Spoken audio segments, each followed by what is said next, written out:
పుట్టిన తర్వాత మానవుడు పుట్టాడు. మానవుడు పుట్టకముందు భూమే ఉంది. మరి భూమి పుట్టకముందు ఏముంది? ఈ సృష్టికి ముందు ఏముంది?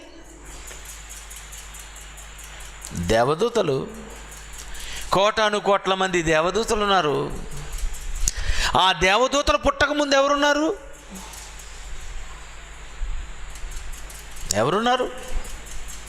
పరిశుద్ధాత్మ దేవుడు.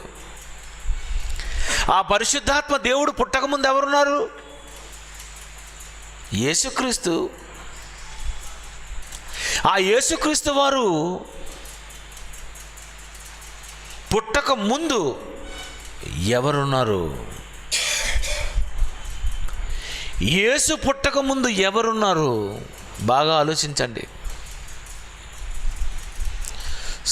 సృష్టి తర్వాత ఆదామవ్వలే లేరంటే ముందున్నది సృష్టి. ఈ సృష్టి పుట్టలేదంటే దేవదూతలు. ఈ దేవదూతలు లేరంటే ఇద్దరు మిగులుతారు మనకి. ఒకటి యేసు, పరిశుద్ధాత్మ దేవుడు. ఈ పరిశుద్ధాత్మ దేవుడే లేకపోతే ముందున్నది యేసు. యేసుకు ముందు సృష్టి ఉందా? లేదు.